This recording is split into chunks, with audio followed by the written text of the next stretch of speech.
Welcome to Lynn Cullen Live, talk radio without the static. Email your questions and comments to lynn@pghcitypaper.com. And now your host, Lynn Cullen. And a good morning to you. It's July 10th. My microphone has been taped together. I've often said this show is held together by chewing gum, string, and tape, as it turns out. I hope it stays up. Me and my issues are here. Dang. I'm blaming global warming. I have never had such, I don't know. So, God, now, was I fine just a minute ago? We start the show, and I'm it's a good thing I'm not, well, I don't know. Now, I'll retract. I won't even finish. Whatever. I want to read to you, if you don't mind. There's so much bad stuff going on. It's just mind-blowing. And I just can't, I don't know how we keep up.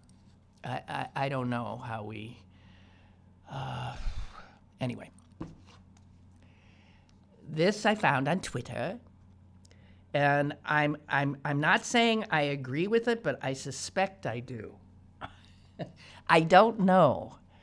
You know, I've often maintained I'm just another person who's paying some attention, and I don't know the right thing to do. I don't know who the best candidate is. I don't know what Democrats should be doing, how they should play it, who's got the right strategy, who doesn't, play it safe, go full bore. I don't know.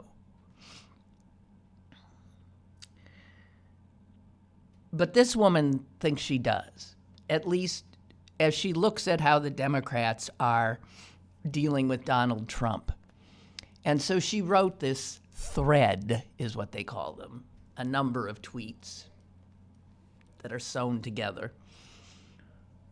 And she is somebody who is schooled in this kind of thing, having read her biography and seeing all the people who follow her. Anyway, she says this, and I'm going to throw this out here for those who are inclined to follow the safer road for Democrats, okay, which is just to hunker down, play by the rules, follow, do what we've been doing, okay? She says, if I were advising Pelosi and Schumer about how to deal with the unique threat of Donald Trump as a malignant narcissist, I would recommend they're doing the exact opposite of what they're doing. Democratic leadership, is literally doing everything wrong. Malignant narcissists like Trump will do anything to win, whatever that means to him. They are not constrained by conscience, by consistency, by honesty, by norms, or the law. We've learned all of that. If not stopped, they will do whatever they want and leave a wake of unbelievable destruction.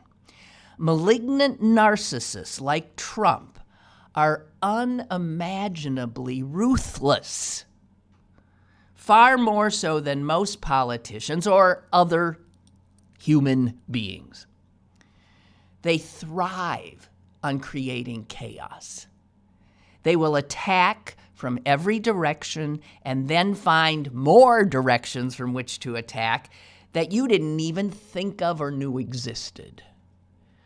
After winning back control of the House in 2018, there is no reason Democrats should be playing only defense. And yet most of the Democratic lawmakers are, with notable exceptions. Democratic leadership is actively holding back the caucus from taking the offense. The Trump administration has enacted policies involving planned suffering and even death. People are dying because of Trump's amorality. And yet Schumer and Pelosi appeal to Trump over and over, as if he has a conscience or the capacity for empathy. He does not. Additionally, appealing to Trump in any way is experienced by him as weakness. The only position from which to take on a malignant narcissist is a position of strength. That is why he admires murderous dictators, because they use their power. Murder people, imprison people, the kind of power he wishes he had. I recognize Democrats don't do ruthlessness very well. And I am not suggesting that even if we did, we should take that route. But with the powers of the House and the ability to demand media attention, Democratic leadership does have weapons, and it's not using them. Democratic leadership should be on the news and social media every minute of every day attacking Trump's corruption. It doesn't even matter if there is a cohesive strategy. Trump doesn't have a cohesive strategy. They just need to keep him on his heels. And there is so much material. Instead, what are they doing? Trying to be bipartisan? Nothing can be bipartisan unless there are two parties that are interested in working together. And there are not two parties interested in working together. All the legislation that this House is passing is dead on arrival at Mitch McConnell's desk. We know that. In addition to attacking Trump on his corruption daily in the media, Democratic lawmakers should be using every possible form of oversight. There should be so many subpoenas flying at the White House weekly that the Trump administration should feel like it's playing whack-a-mole. To be clear, I'm not even talking about the Mueller report or Russia. Let's set that aside. Democrats should be attacking on every emolument violation, every nepotism violation, every financially corrupt act, every legal and ethical violation they find. Why should Democratic leadership be calling out Trump's corruption every day in the media, and why should they empower the House subcommittees to let the subpoenas fly? Because it will create a controlled kind of chaos that Trump has to deal with. And Trump will perceive that as strength. Why is it important for Schumer and Pelosi to go on the offense and to create a controlled form of chaos and be unrelenting in their attacks? Because it will save lives. Read that again, she says. If Trump is on defense, his destructive policy implementation will be slowed. There is no rational justification not to be taking action. This inaction amounts to appeasement. We need to demand that the Democrats throw their metaphorical bodies in front of Trump's murderous machine. Okay. Oh, that's what she wrote. Now, you know, they're doing some of that, but sort of piecemeally and whatever. The reality is their ability to legislate, which is, of course, what the job is only on paper. It's not a reality anymore because, as she reminds us, every piece of legislation that the House is passing is dead on arrival at they are not doing the job that the Constitution requires the House of Representatives and the Senate to do. The Senate will not do its job.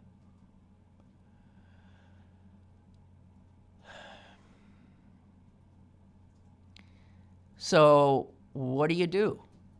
Well, you do what you can, and they do have weapons, as she says. The subpoena should be unrelenting, constant. They do have to be dealt with. They should rattle the cages of the media so that they demand more time on air with their accusations. They need to create such a sense of, pelting, ramming the ramparts, that Trump, who supposedly loves chaos, will not love this chaos because it will not be the chaos of his creation. It will be the chaos created by his opponents.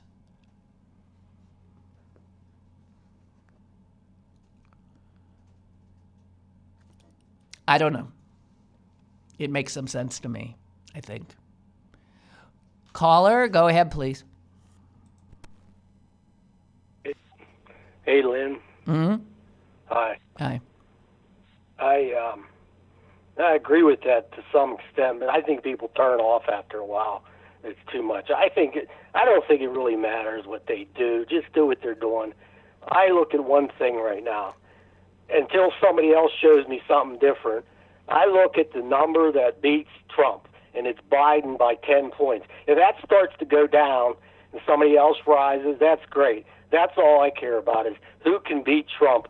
And if it's Biden, it's Biden. If it's Kamala, it doesn't matter. That's all that matters. And if the people really want him out, they'll come out and vote. If not, then they must not want it that bad. So it doesn't matter what the Democrats do. I don't believe all that bullshit.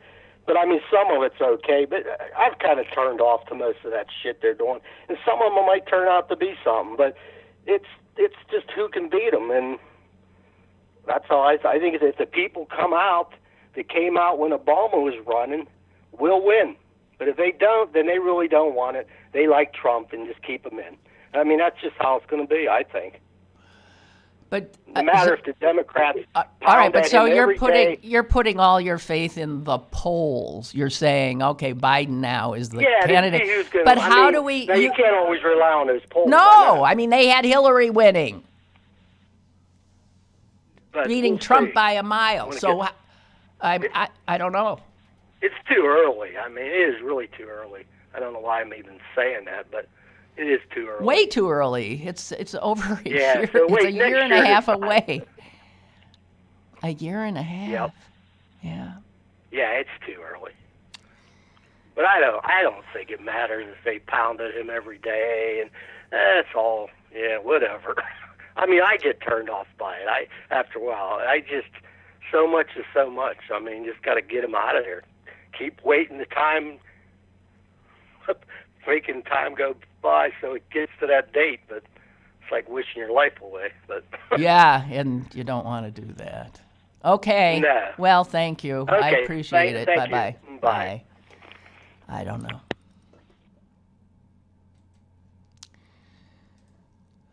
Biden seems like a very weak candidate to me. He's like the equivalent of a Romney, you know, somebody who you perceive as like safe and moderate. I don't know that that's the right candidate. I doubt it, but I don't know any more than you do.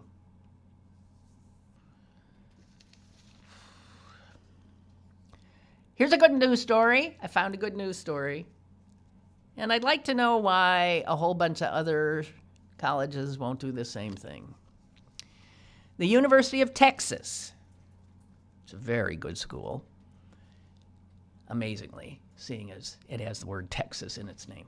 University of Texas at Austin. It's got an undergrad population of 41,000.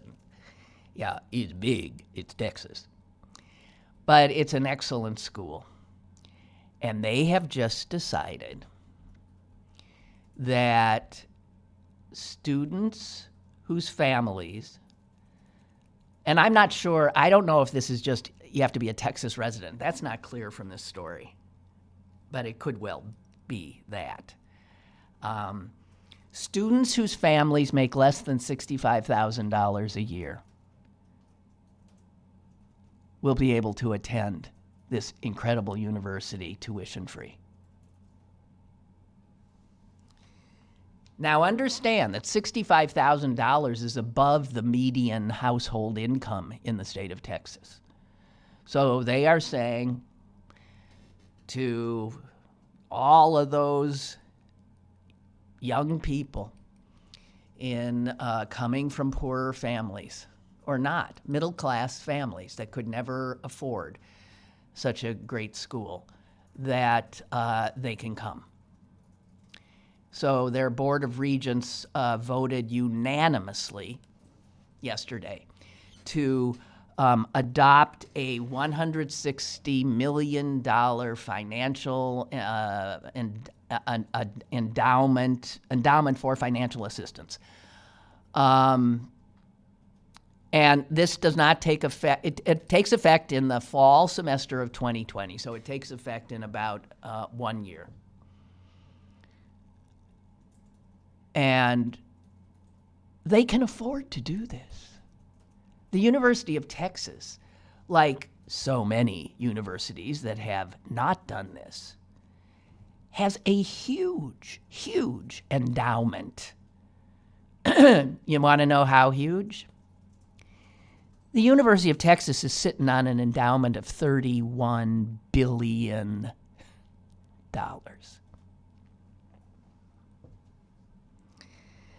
Methinks that would allow them to actually wipe out tuition altogether. $31 billion. Second only in size to Harvard's endowment. And you don't see Harvard getting rid of tuition. There's no excuse anymore for these schools sitting on these gold mines to be making students go into the debt that they are going into in order to get a college education. So,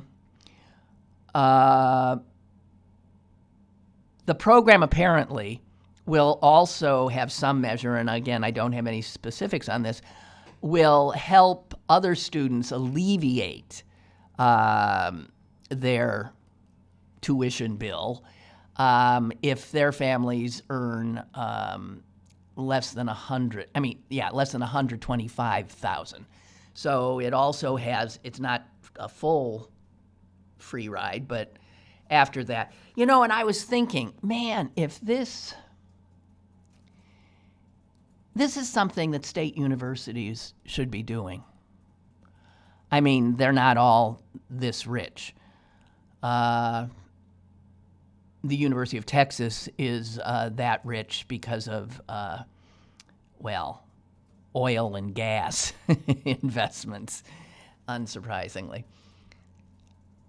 But, I was thinking, let's say you're a struggling lower middle class Texan with a bunch of kids who want to go to college, and you see that, and you make $70,000 a year. Do you go to your boss and say, I need a $5,000 decrease in my in my wages, because getting yourself down to 65,000 means you won't have to. I mean, it's the smart thing to do. That's the thing that always drives me crazy about these sort of demarcation lines, right? The amount of money that would be coming your way in free tuition for your children.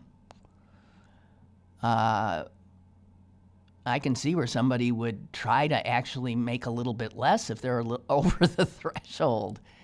In terms of real money, it would make sense. I don't know. So there you go.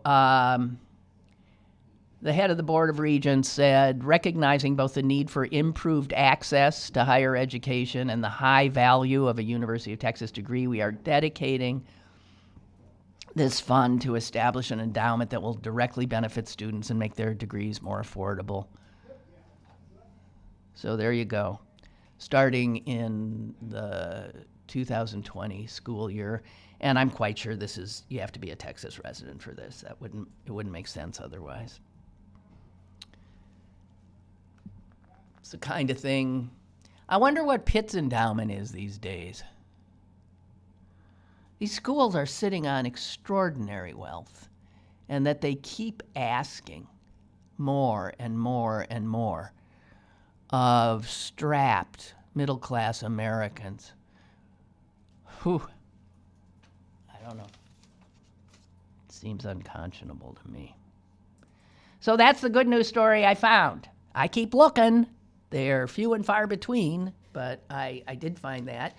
Here's one that'll scare the bejeebers out of you. Do you recall, also Texas, do you recall there was a judge in Texas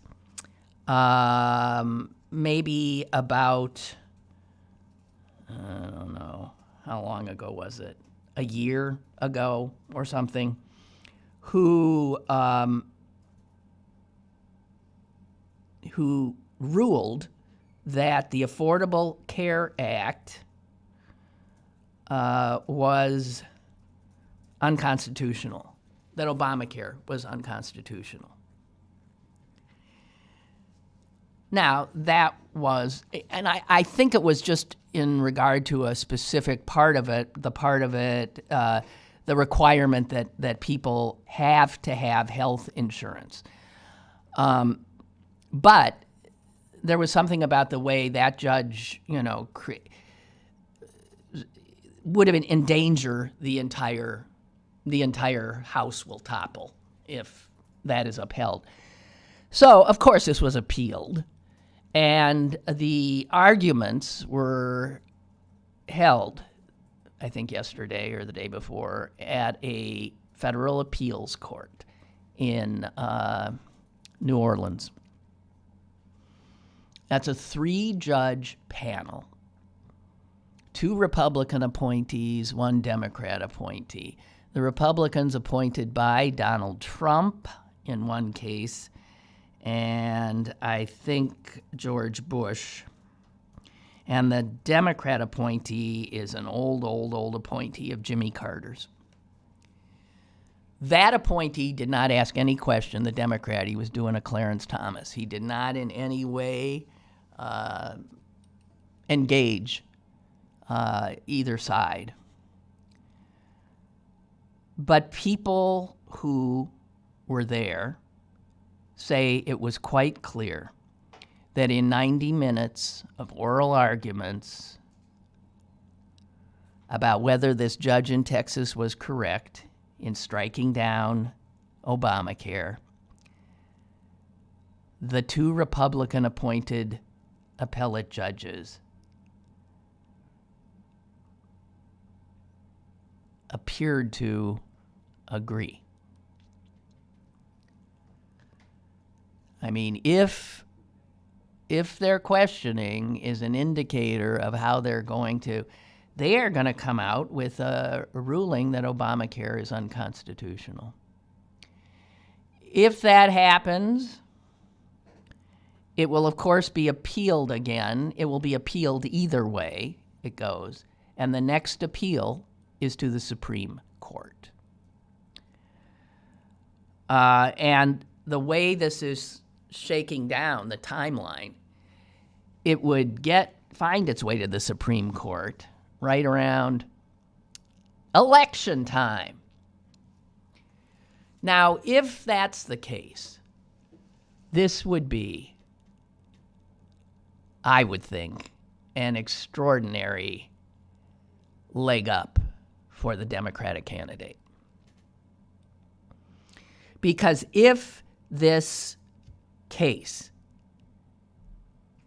is upheld, I mean, if this judgment that Obamacare is unconstitutional is upheld,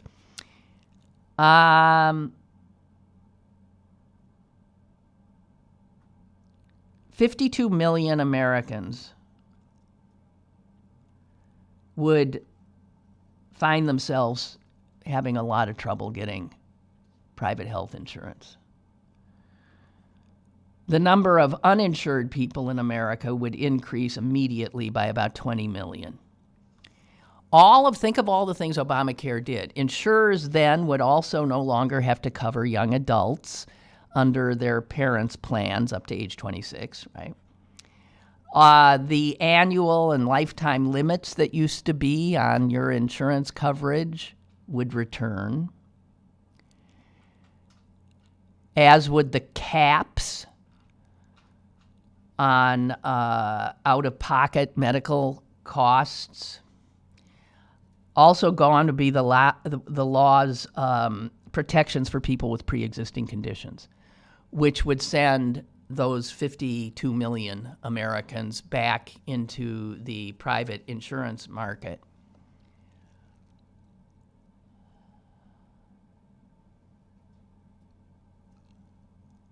How could the Republicans possibly want this to happen? It's beyond me. I mean, it's frightening because you can see the Supreme Court agreeing and then Obamacare's gone. But the chaos created by that and the terror that so many American families would feel, and the real terror, talk about lives being lost. So this case was heard yesterday on the constitutionality of the Affordable Care Act, Obamacare. And in the current chaos of our media, it doesn't get the attention it should. This is the kind of story that people need to know about. And they need to know that the Trump administration is arguing for getting rid of Obamacare. It is the Republicans, Republican governors, and attorneys general who brought the lawsuit in the first place. The Republicans own this thing, and the only way it can go now is we'll wait for the opinion of this three-judge panel. No matter what the opinion is, it's going to head to the Supreme Court.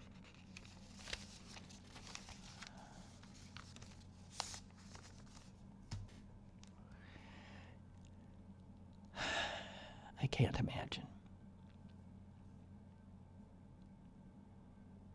I mean, it's like the Republicans are making war on so many of us, on women, on black people and brown people, on immigrants, on Muslims, on gays.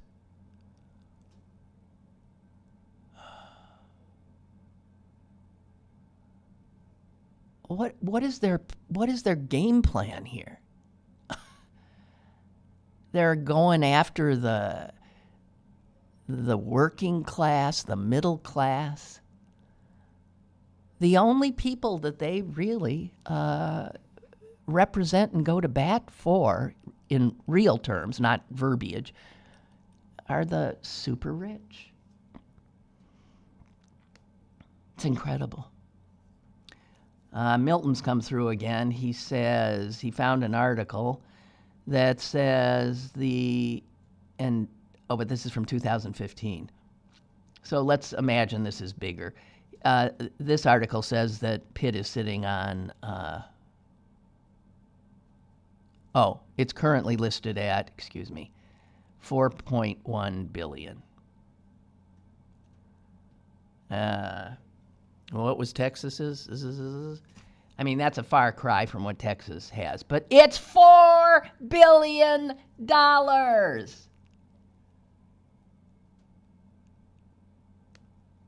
And they can't do more to help people? Texas is $31 billion.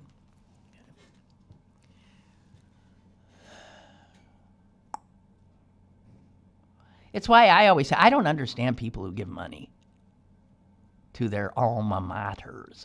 I don't get it. Why would anybody give money to Harvard? They're choking on their dough. Why would anybody give money to somebody who's sitting on billions of dollars? If you have money, why would you give it to rich institutions?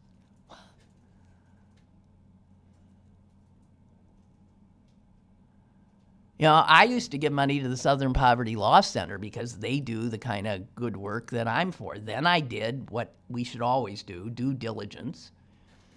And while their mission is laudable, the Southern Poverty Law Center, even though poverty is in its name, is rich. It has a huge endowment. You know, the word poverty, and it's brilliant marketing. Southern Poverty Law Center. They're also sitting on, I think, billions. So I stopped giving to them. I support their mission, but I ain't giving them anything. I mean, if you want to make an impact with your charitable dollars, what does it not make sense to give to places, institutions, nonprofits, people who don't have money? I guess the rich give to like Harvard and they give to, you know, cultural institutions because, you know, they want to be in that elite company, sort of like, you know, Jeffrey Epstein, the distraction of the moment. He gave a ton of money to Harvard. And by the way, he gave, I think, $6.5 million to Harvard. And when the charges against him came, the initial charges in Florida came out some, 10 years ago, whatever that was, Harvard refused to give the money back. You know, there are calls when it is found out that a donor is a despicable human being and or the money was gotten in nefarious ways. There are always calls for institutions to turn, like the opioid manufacturers. They gave money left, right, and center to a lot of cultural institutions and academic institutions. And most of that money, I think, well, I don't know. A lot of the money has been returned.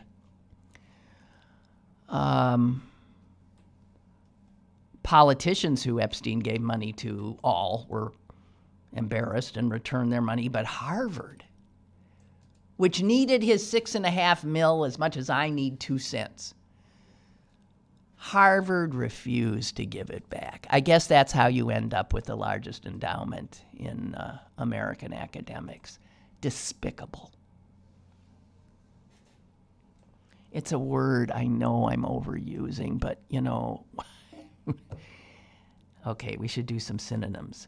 Time for synonyms for despicable. We've also overused deplorable. Thank you, Hillary. But I don't know. It's endless. So, caller, hello, how you doing? Hey, Lynn, it's Mike in D.C. Hi, Mike. So people give money because we live in a tribal culture. That's their tribe, and they want to support it, in my opinion. Yeah.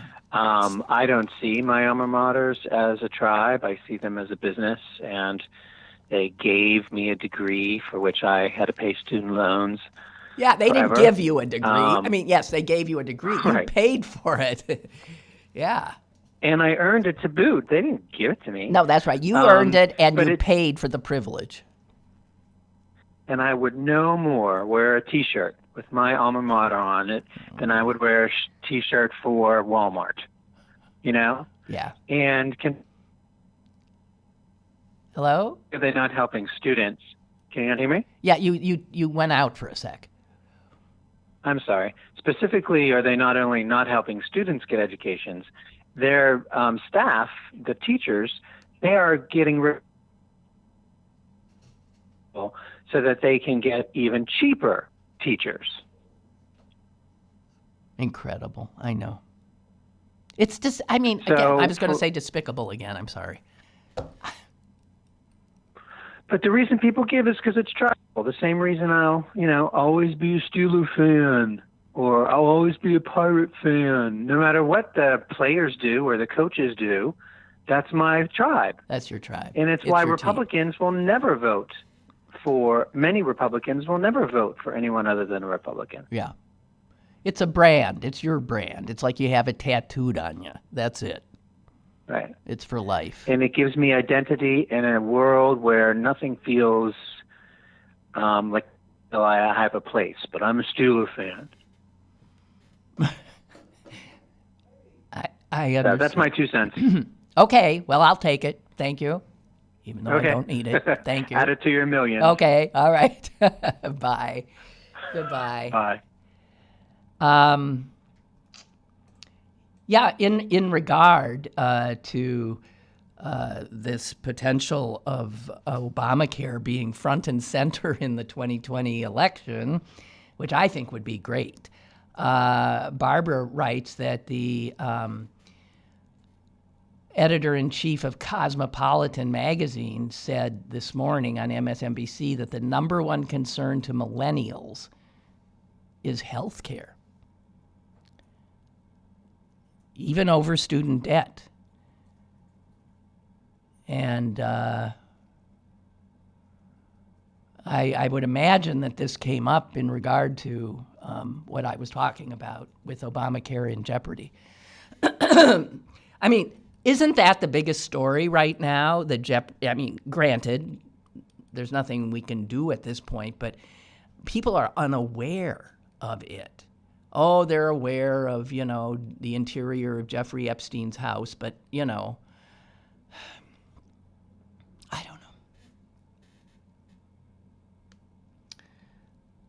Mark writes, I think the answer is that rich people like having a building on campus, right, with their name on it.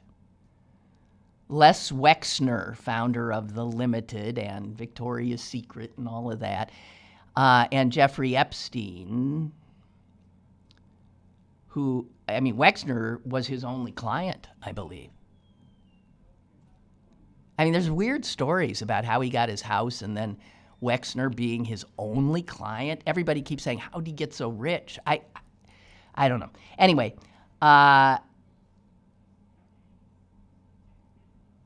so Wexner has given something like $100 million to Ohio State. And, of course, Ohio State now is a Wexner Center for the Arts. Yeah, that is how that works. It is how that works.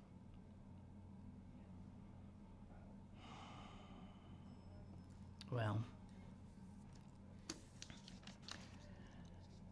speaking of the rich,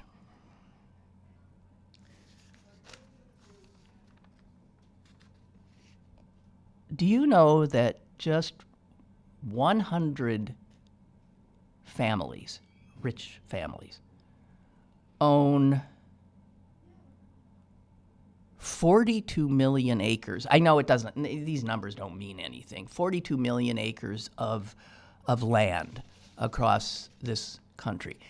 Most of it is in that upper tier of big, sparsely populated states, and then down into the Rocky Mountain area and into the Southwest.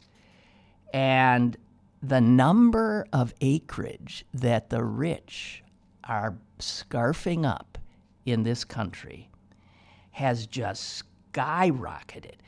It has grown by 50% in the last 10 years. So this is just something that they are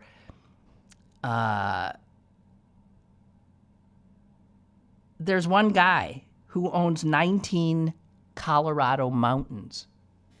Did you know you can own mountains? Yeah, if you're rich enough, you can. And if, you already got a building on University of Colorado campus, you can then go buy yourself a bunch of mountains. But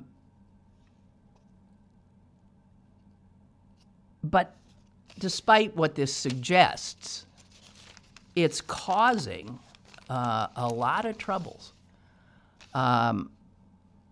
Fights have been playing out between private individuals and the federal government. Who owns more than half of that Rocky Mountain region? You do. The feds do. It's in all those national parks and refuges and monuments. The government has carved that stuff out so that it can't be in the hands of a few hundred families.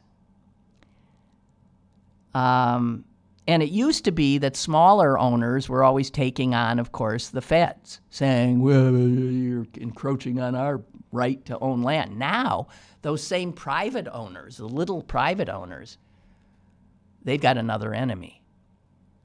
And it's not the government anymore. It's these rich people. Because some of these rich people buy up so much land that they buy up the access that the public has had and nearby ranchers and owners have had to trails and hiking and hunting areas. So on a very sort of molecular level, these rich people, who then hire armed guards, by the way, and stick up barbed wire and no trespassing signs, are taking from people land that they always considered theirs.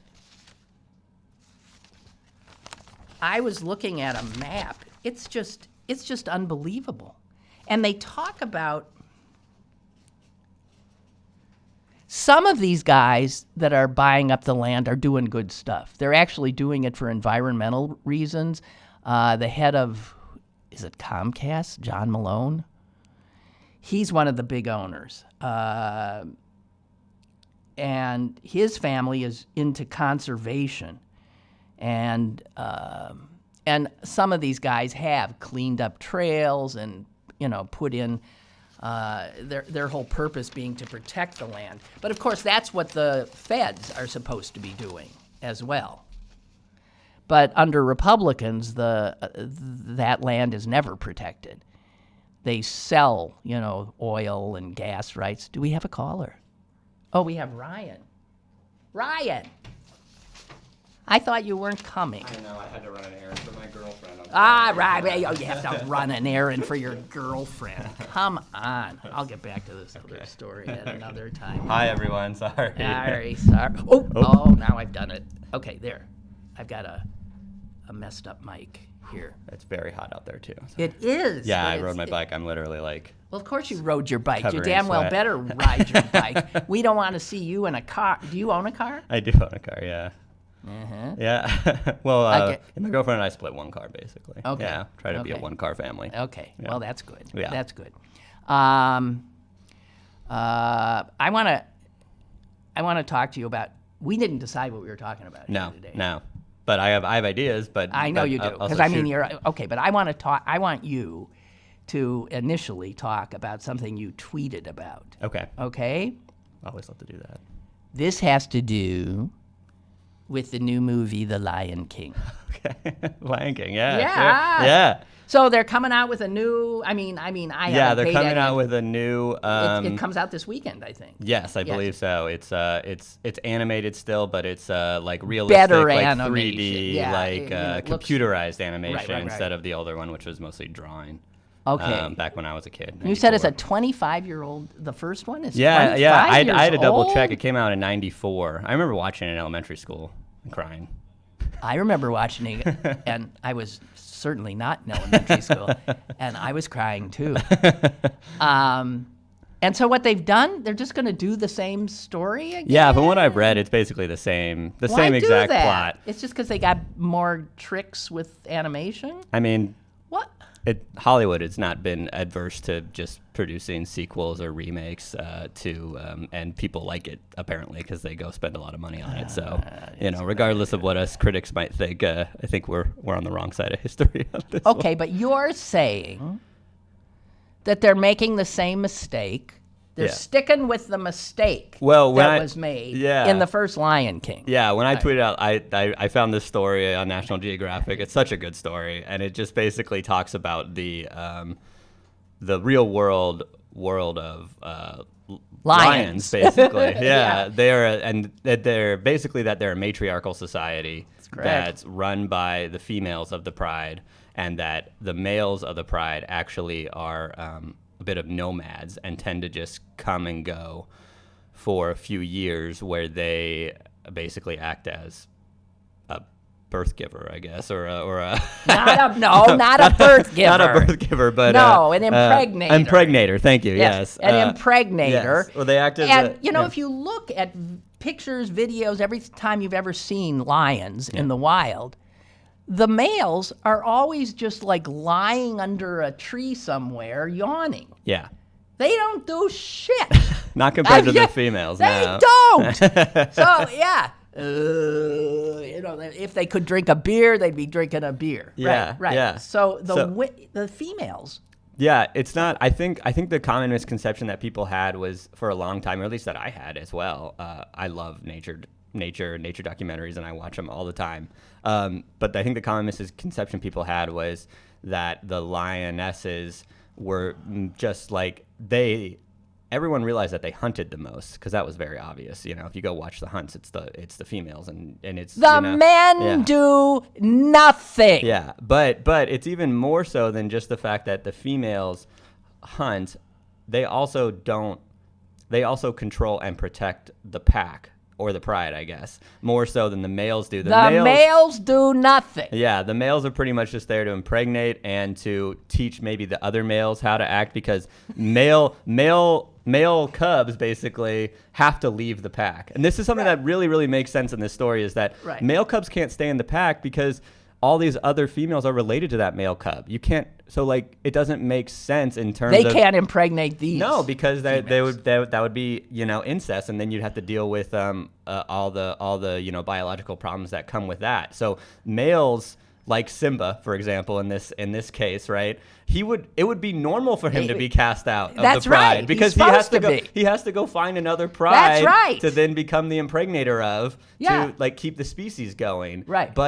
But he's not ruling over anything. He's there to impregnate, and he's there to basically protect his cubs. But also the lionesses do a lot of the protecting of the cubs. Most of it. I'm telling you, these gorgeous male lions are mostly useless. Yeah, so they're sperm donors. That's what they are. So like I Jesus. got upset because I'm like, oh man, like, what an opportunity for Disney to basically just learn a little bit about actual like science and like our own, and not our perpetuate own this natural world. Yeah. And then just make a whole new movie, basically. Like that, like you still could have called it The Lion King. It just could have been, and maybe you even still have this idea of like Simba returning home and all this stuff, but it could have been different. It's not that hard. They did it with Frozen, which I really love that movie, and this idea of like making it seem like it's this one thing and then turning it on its head at the end, like it's this idea, like in Frozen it was all about like, you thought it was about this love story when it ended up being about a story about like sisterhood, and I really love that, and I think a lot of people did. And so the idea that they're just gonna like remake it again, and perpetuate this I, male-dominated Also, bunch of hooey. yeah. Also, well, I don't know why Hooey. I feel like they could just show The Lion King, the 94 version, in theaters. No cost to make the movie, right? None at all, right? And they'd still make a ton of money. And they still make money. They could just show it, like, be like 25 anniversary of The Lion King, and people, they'd still go. I don't understand the Hollywood entertainment industry. It is perplexing to say the least. All right, this just in, and it's bad news.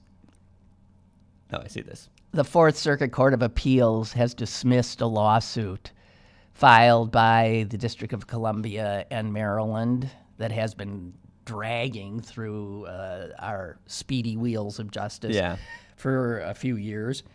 And that case was alleging that Trump is in obvious violation of the Emoluments Clause of the Constitution.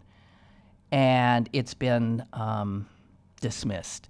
And not dismissed on the merits. On the merits, thank you. Not dismissed on the merits. They've decided that Maryland and the District of Columbia have no grounds. Oh. So who's got grounds? A taxpayer would have grounds, wouldn't they? I don't know. I guess, or maybe they like need a state that like he owns like a golf course in or something like that, or like New Jersey or Florida, or I don't know. I mean, I don't know either. That seems, I mean, this guy is.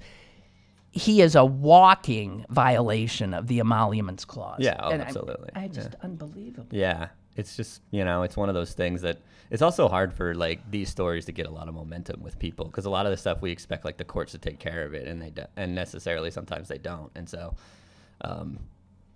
it's crazy though. Did you read the?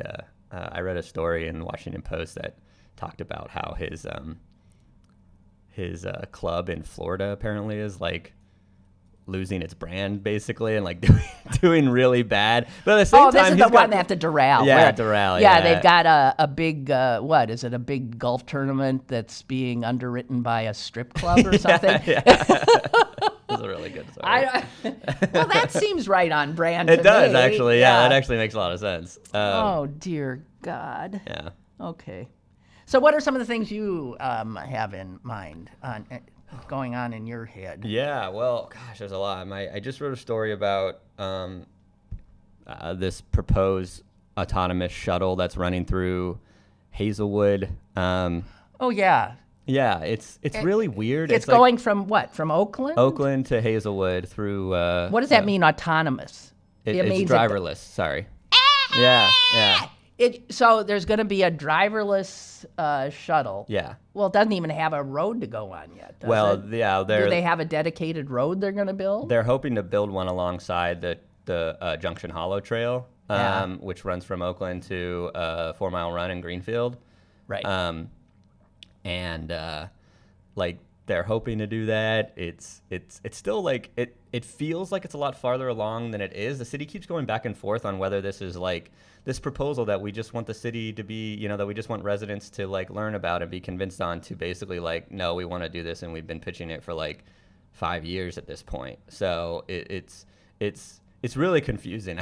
My story. I try to dig through it in my story. Isn't that awful when you're a reporter? I have to tell you, one of the most horrible moments of my professional career when I just started, I was sent to cover a Public Utility Commission hearing in Wisconsin. Okay. I went to that hearing. Yeah. I'm the reporter. Yeah. I did not understand a word that was being spoken. Yeah. I literally didn't know what they were talking about. Yeah. It was like if they'd sent me and they were speaking, Swahili. Yeah. I didn't, and I had to do a report. Yeah. I can't. Well, it's frustrating because I've been following this driverless shuttle story for like since 2015, and it's still just like perplexing and odd, and like the city has some decent answers, but like in the opposition, and if you want to read a weird story, give it a. I know what story you also. You're a California native. Yeah. And you must be older than I think you are, because 32. Okay. Yeah. So when you were a young 20s, you wrote a piece for the LA Weekly. Yeah. about earthquakes. and about the big one. Yeah, I wrote. Okay, so and you put that back out again. What it would be like? What in the first 15 minutes? Yeah. First 15 minutes of the big one. Yeah. In L.A. Yeah, a common misconception that people have about earthquakes is that they last a long time. They don't. The Northridge earthquake, which was one of the most devastating in all of California in terms of property damage, lasted 7 seconds. 7 seconds. That's it. Even the Loma Prieta, I think, which was the one in the 80s in the Bay Area that like shut down the World Series, basically, if you remember that. Yeah, I do. I think that only lasted like 30 seconds or I mean, I'm not positive, but it's definitely not like a 5-minute or 10-minute thing. No. So it's a. Yes. Okay, so is there any doubt that there will be a catastrophic quake? I mean, seismologists say there's no doubt that like it will happen. And honestly, the one that they had was pretty big. That is in big. California. The one they just had was like, I think they said like 7.0 or around there. The good news being that it was not in a heavily populated No, it was in the area. middle of nowhere. Like it really was. And so the idea with the big one is that they predict that it will strike closer to San Bernardino, which is a fairly large populated area, just 20, 30 miles outside of Los Angeles. Right. And then that will reverberate into LA. And there's so many other factors in terms of the LA basin is made up of this like sand, kind of alluvial sand is what they call it. And like it'll shake more because of the bigger shakes that coming through it, and it'll like cause like waves basically underground. And then there's the fire damage that can happen. There's the idea that when people have an earthquake, they decide to run outside, and when you're in a really dense area, that might mean that like buildings are going to fall on you basically. And so you're not supposed to don't run outside. If you ever feel an earthquake, Take don't run outside. cover Yeah, take cover. inside. Hold on to like a table leg or something like that. And I wrote about that. And I'm actually probably starting to do some reporting on whether or not Western Pennsylvania could see earthquakes in the future, because other states that have a lot of natural gas drilling or fracking, like Oklahoma and Ohio, have experienced earthquakes. Yeah. And we haven't really had them yet, even though we have a lot of natural gas drilling. So I want to discover kind of if we're in danger, if we're not. I think I've read some preliminary stuff that shows that our geography is kind of protects us a little bit. does, and there's something about the geology. Yes. The geology here is different. Yes, and so, right. We're in the mountains, technically. And also, I mean, but speaking of geology, there is no doubt that if you know anything about plate tectonics, that whole, left coast is pulling out. Yeah. Well, it's actually Well, I'll explain again. Okay. Yeah. It's actually a strike slip fault, and if people can see on my hands here, it means that the faults are just sliding against. They're each going other. this way, they're not pulling under. apart. Okay. Like the example of a fault that pulls apart is the one under the Atlantic Ocean, basically the Atlantic Ridge. But as it pulls apart, it just fills in with new land because lava comes up and basically fills it in. So. And there are other faults like Cascadia Fault, which is the fault in the Pacific Northwest off of the coast. That one goes underneath. Okay. And so, but the San Andreas Fault is going like this. It slides basically. It slides against each other. So one part of California is moving south, and the other part's moving north. But most of California is on the part that's moving south. South. Yeah. Right. And so it's the guys moving north are on the coast. Right? Yes. Some of it's off the coast, but a lot of it is like because that part is on a different plate. Yes. Yeah, it's right on it's right on the same plate with the Pacific Ocean. Yeah, it's Pacific. While most of the population is, or most of America is sitting on the same plate. Yes. So in that regard, no matter where it's going, it is separated. Yeah. So it's moving. There is a common misconception that like part of California is going to fall into the ocean. That's not going to happen. It's just gonna basically shift upwards. This moves like snail's pace yeah, slow. right. Like, it's never going to change any of our human dynamics. It just means that that part of the country is due for shaking.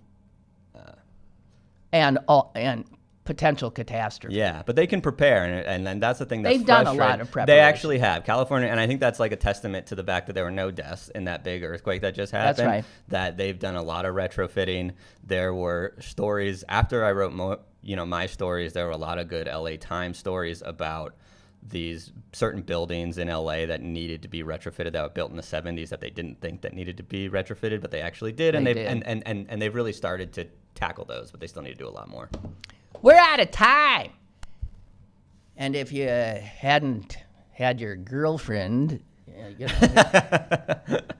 you could have had another 15 I minutes. know. I I well, had to I'm grab just her saying. some lettuce for tacos. Okay. Taco night, taco day at her work. So I had to ride over to Oakland and get really sweaty.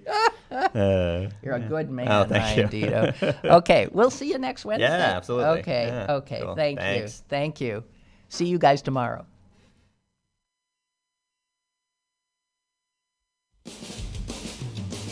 Lynn Cullen Live, Monday through Friday from 10 a.m. to 11 a.m. and archived at pghcitypaper.com. The opinions expressed on Lynn Cullen Live are those of the host and do not necessarily reflect the viewpoints of Pittsburgh City Paper or its advertisers.